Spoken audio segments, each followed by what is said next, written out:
24 ঘন্টার মধ্যেই শেরপুরে 13 বছরের শিশু তামিমকে হত্যার মূল রহস্য উদ্ঘাটন ও ঘটনার সাথে সরাসরি জড়িত একজন আসামি গ্রেফতার এবং আলামত উদ্ধার। প্রাথমিক জিজ্ঞাসাবাদে আসামি দক্ষিণ আমইন গ্রামের খাদেমুল ইসলামের ছেলে 22 বছর বয়স্ক এমদাদুল হক জানায় সে মান্নানের পুকুর ও গরুর খামার দেখাশোনার দায়িত্বে কাজ করে। গত 10 জুলাই সকাল 7:30টার দিকে তামিম পুকুর পাড়ের ঘর থেকে মাছের খাবার নেয়। বিষয়টি আসামি এমদাদুল দেখে ফেলে এবং তামিমকে বলে তার সাথে অনৈতিক কাজ করার জন্য। তামিম আসামির প্রস্তাবে রাজি না হওয়ায় আসামি তামিমকে মালিকের কাছে ধরিয়ে দিবে মর্মে ভয় দেখায়, যার ফলে তামিম ভীত হয়ে আসামির প্রস্তাবে রাজি হয়।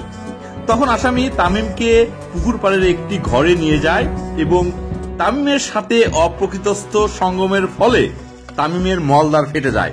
ফলে তামিম কান্নাকাটি ও চিৎকার শুরু করলে আসামি 2 হাত দিয়ে তামিমের গলা চিপে ধরে। তবুও তামিম চিল্লাচিল্লির চেষ্টা করলে আসামি তামিমের গলায় রশি পেঁচিয়ে শ্বাসরোধ করে হত্যা করে। পরবর্তীতে আসামি উক্ত ঘরে থাকা পাটের তৈরি ভুসির বস্তার মধ্যে তামিমের লাশ ভরে বস্তার মুখ শক্ত করে বেঁধে ঘরের পাশের পুকুরে থাকা প্লাস্টিকের ড্রামের তৈরি নৌকায় তুলে পুকুরের মাঝখানে নিয়ে ফেলে দেয় এবং প্রতিদিনের ন্যায় স্বাভাবিক কার্যক্রম করতে থাকে।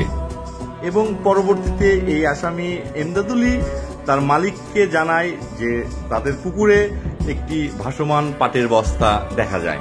বিষয়টি পুলিশ সুপার জাকির হোসেন, অতিরিক্ত পুলিশ সুপার সজীব শাহরিন তত্ত্বাবধানে বগুড়া ডিবি এবং শেরপুর থানার যৌথ অভিযানে নিখুঁত গোয়েন্দা তথ্যের ভিত্তিতে এবং প্রযুক্তির সহায়তায় 11 জুলাই অভিযান পরিচালনা করে শেরপুর থানাধীন আব্দুল মান্নানের পুকুর পার হইতে হত্যাকাণ্ডের সাথে সরাসরি জড়িত আসামিকে গ্রেফতার করে।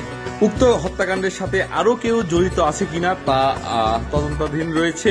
আসামিকে 164 ধারা মোতাবেক স্বীকারোক্তিমূলক জবানবন্দির জন্য বিজ্ঞ আদালতে প্রদান করা হয়েছে।